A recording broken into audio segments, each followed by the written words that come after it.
There's only room for gratitude in my life now. That's a decision I made. Only room for gratitude. That's why every time I have a conversation with someone like a cashier, whenever I say goodbye, I always go, have a nice day, or else.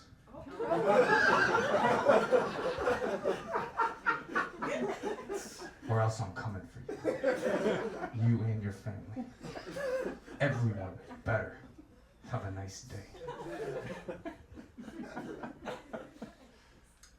Because I got called by Jesus. This is true.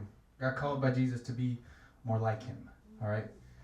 Now, he also called me to tell jokes. This is a weird thing. Jesus is true. Jesus once said, a physician is there for those who are sick. And then Jesus did a kickflip. And the disciples were like, sick! No, you're so sick, Jesus! All right. That took me 10 years to do. Okay. That's right. But today's a little bit interesting for me. I'm coming out today as a Christian comedian. That's what I'm coming out today. But I don't know if I identify as a Christian comedian because I don't want to like appear as corny. I identify as a man who's called to be more like Christ, but in like a more sort of corny way. You know what I mean? This is true. Okay, so I struggle with two things as a Christian comedian. All right, I struggle with two things. There's two things as a Christian comedian that come for me. First one is cursing. Cursing. Do I curse or not? And being dirty. Now, cursing. Here's the issue. Oh, it sounded like I brushed off that. Okay, well, I'll get to the being dirty. But cursing, here's the issue. It is written, do not let any unwholesome talk come out of your mouths, but only what is helpful for building up others according to their needs, so that it may benefit those who listen. So, I wrote this joke, and it's about a curse word, but I think it's edifying. And I don't know if it works unless I use the curse word. So I'm going to try it with you guys, and you guys can let me know if it was edifying. Okay, this is the joke. It's really dumb.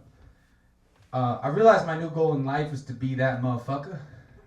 Because I was thinking about it, like, is motherfucker a good thing or a bad thing? It's like both, right? Because it's weird. You can be like, it's colder than a motherfucker, but you can also be like, it's hotter than a motherfucker. So I think to be a motherfucker is to be an enlightened being because you have limitless possibilities. So I think Jesus is a motherfucker. Okay, so like that. Okay, so I changed my mind. I don't want to be that motherfucker because that's blasphemous, but I do want to be friends with that motherfucker. It's important you say motherfucker, not motherfucker. It's different, right? Because like, that motherfucker, that's not a good thing. You know what I mean? Like, no one ever's like, that motherfucker, you know, and you're like, who? And they're like, the culmination of all that is good. You know, like, no one's ever like, that motherfucker, who? My heavenly father, the father of all creation, the original mother effer. You know, like it's, see, I don't know if that joke works without the F word. I'd have to be like, my new goal in life is to be that muh. Because I was thinking about it, is a muh a good or a bad thing? It's both, right? You could be like, it's colder than a muh, but you can also be like, it's hotter than a muh. I think to be a muh is an enlightened being because you have limitless possibilities. So I think Jesus is a muh. Like, you know, it doesn't sound the same.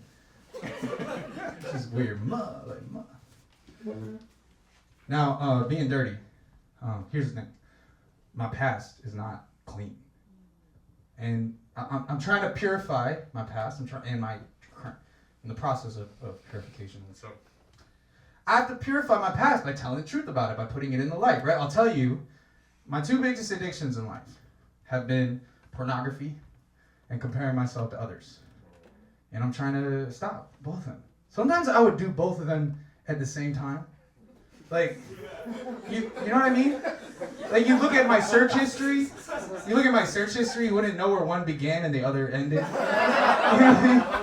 You'd be looking at my search bar and be like, young, ebony, teen, become successful entrepreneur. You're like, dang, this guy isn't perverted, he's motivated. Like, Latina takes big promotion at Fortune 500. Like, wow, this guy supports diversity.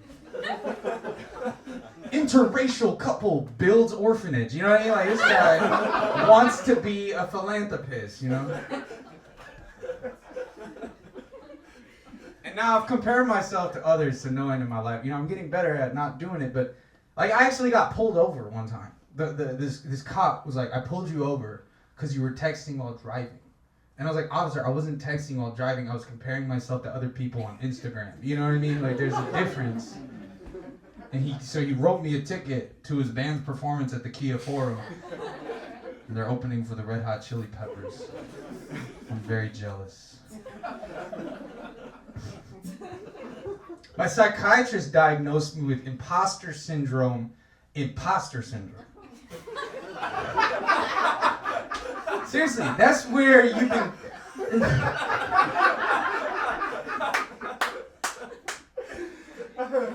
I'm serious. Okay. Oh, this condom fell off. Okay.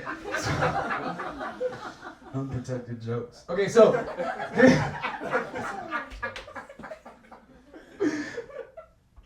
imposter syndrome, I'm gonna finish this joke. Okay, so imposter syndrome.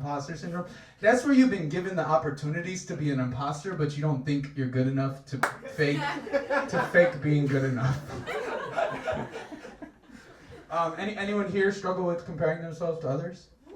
Yeah? Anyone? How often you do it a day? Probably every day. Bro, I do way more.